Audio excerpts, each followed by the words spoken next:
অধিকাংশ লোক রয়েছে যারা এই চেকন চিহ্ন, এই ঢেউ চিহ্নগুলোকে চেনে না, বা এখানে কয়ালিফ টেনে পড়তে হবে এটি জানে না, অথবা এই চেকন চিহ্নটি কার উপরে আসবে সেটি বোঝে না।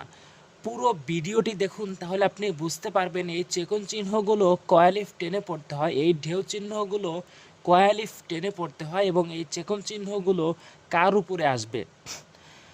এবং দ্বিতীয় আরেকটি বিষয় বলবো, কিভাবে আপনি সহিশুদ্ধ উচ্চারণ করে দ্রুত রিডিং পড়বেন, আপনি দ্রুত রিডিং শিখবেন।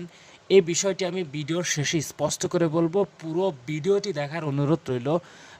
তো ভিডিওতে অবশ্যই একটি লাইক দিবেন, যাতে করে এই ভিডিওগুলো ইউটিউব অনেকের কাছে ছড়িয়ে দেয়, আর সাবস্ক্রাইব করবেন আমার পরবর্তী ভিডিওগুলো পাওয়ার জন্য। আমি কোরআন শরীফ সহিশুদ্ধ করে পড়ার জন্য 30টি পর্ব সাজিয়েছি, তারই আজকে 16 নম্বর পর্ব, এবং এই 16 নম্বর পর্বে গুরুত্বপূর্ণ, এই 16 নম্বর পর্বে গুরুত্বপূর্ণ একটি নিয়ম বলবো, যেটি হচ্ছে মদ্দে মুনফাসিল।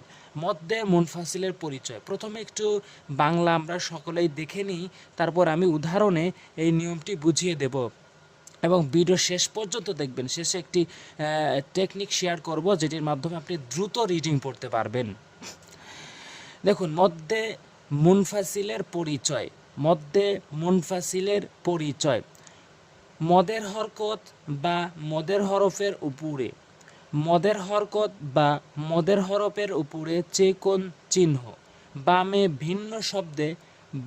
ভিন্ন শব্দে লম্বা হামজা আসিলে মদ্দে মুনফাসিল 3 আলিফ টানিয়া পড়িতে হয়, ইহাকে মদ্দে মুনফাসিল বলে। এটি বাংলা দেখে মুখস্থ করে নেবেন, আর আমি উদাহরণে বুঝিয়ে দিচ্ছি, এভাবে আপনি টেনে টেনে পড়বেন। দেখুন, প্রথম একটি কথা আপনি একটু মনে রাখবেন, এই নিয়মটি গঠন করার জন্য, এই নিয়মটি বোঝার জন্য আপনার মদের হরকত আর মদের হরফ লাগবে। তাহলে মদের হরকত আর মদের হরফ কাকে বলে সহজ করে বুঝিয়ে দিচ্ছি। খাড়া জবর, এই দেখবেন খাড়া জবর, তারপর দেখবেন খাড়া জের, এই দেখবেন উল্টো পেশ, এইগুলো হচ্ছে মদের হরকত 1 আলিফ টেনে পড়তে হয়। তাহলে মদের হরফ কি? মদের হরফ হচ্ছে, দেখেন, জবরের বাম পাশে খেয়াল আলিফ, মিম আলিফ জবর, জবরের বাম পাশে খেয়ালি আলিফ, এবং জেরের বাম পাশে জজমালা ইয়া, এই দেখেন জেরের বাম পাশে জজমালা ইয়া, এবং এখানে দেখুন পেশের বাম পাশে জজমালা ওয়াও, এগুলো হচ্ছে মদের হরফ। তো এই চেকন চিহ্নটি হওয়ার জন্য মদের হরকত আর মদের হরফ লাগবে। তো মদের হরকত আর মদের হরফের উপরে চেকন চিহ্ন হবে, অন্য কোথাও কিন্তু হবে না। এই চেকন চিহ্নটি মদের হরকত আর মদের হরফ এর উপরে হবে, কিন্তু মদের হরকত আর মদের হরফ কিন্তু 1 আলিফ করে টেনে পড়তে হয়। কিন্তু যখন এই চেকন চিহ্ন আসবে মদের হরকত আর মদের হরফের উপরে, সেই ক্ষেত্রে অবশ্যই 3 আলিফ করে টেনে টেনে পড়বেন। যেমন এইভাবে, ইয়া জবর ইয়া, র জবর র, ইয়া র হা উল্টা পেশে হু, ইয়া র হু, হামজা জবর আ, হা জবর হা, দাল 2 পেশ দুন, ইয়া র হু আহাদুন। ভিডিও শেষ পর্যন্ত দেখবেন, তাহলে আপনি বুঝতে পারবেন কিভাবে দ্রুত রিডিং শিখতে হয়।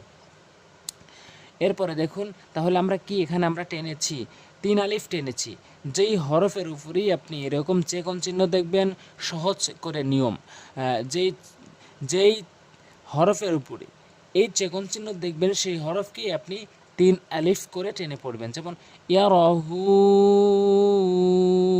আহাদ, ইয়ারাহু আহাদ, এভাবে। এরপরে হামজাজের ই, লাম খারা জবর লা, এই যে দেখুন মদের হরকতের উপরে চেকন চিহ্ন হয়েছে। এবং মেইন নিয়মটা হচ্ছে উপরে চেকন চিহ্ন, মদের হরকত আর মদের হরফের উপরে চেকন চিহ্ন, বামে একটি লম্বা হামজা মানে আলিফ আসবে, বামে হামজা আসবে। আলিফ আর হামজা কাকে বলা হয়? আলিফের উপরে জবরজের পেশ কিছুই থাকে না, আর জবরজের পেশ থাকলে এটি হচ্ছে হামজা। তাহলে হামজা বলতে দুটি হামজা বোঝায়, একটি হচ্ছে গোল হামজা, একটি হচ্ছে লম্বা হামজা। তাহলে এর লম্বা হামজা বলবো মদের হরকত বা মদের হরফের উপরে চেকন চিহ্ন এবং বামে লম্বা হামজা থাকিলে 3 আলিফ করে টেনে টেনে পড়তে হয়। এটি ছিল হচ্ছে মদের হরকত দিয়ে উদাহরণ। এরপরে দেখবেন এখানে মিমের উপরে জবরের বাম পাশে খালি লিফ রয়েছে এবং জেরের বাম পাশে দেখবেন যজমালা ইয়া রয়েছে যেখানে দেখতে পাচ্ছেন, এবং এখানে দেখতে পাচ্ছেন পেশের বাম পাশে যজমালা ওয়াও। তার মানে এই মদের হরফের উপরে মোটা চিহ্ন হবে এবং এই বামে লম্বা হামজা হবে। সেক্ষেত্রে এই যার উপরে এরকম চেকন চিহ্ন হবে, মোটা চিহ্ন রয়েছে, কিন্তু এর বিপরীতে মোটা চিহ্ন এবং চেকন চিহ্নের ভিতরে পার্থক্য রয়েছে। চেকনটা একটু বেশি ঢেউ আর মোটাটা ঢেউ বটে, কিন্তু এখানে মাথার সঙ্গে একটু কালা রয়েছে। সামনে আসবে, সামনের পর্বগুলোতে আসবে। অবশ্যই প্রত্যেক পর্ব দেখার চেষ্টা করবেন, কারণ প্রত্যেক পর্বে গুরুত্বপূর্ণ একটি করে নিয়ম বলবো, যেই নিয়মটি বুঝিয়ে কিভাবে সৈশুদ্ধ করে প্রয়োগ করে পড়তে হয় এই বিষয়টা আমি স্পষ্ট করে বলবো। অবশ্যই সাবস্ক্রাইব করবেন।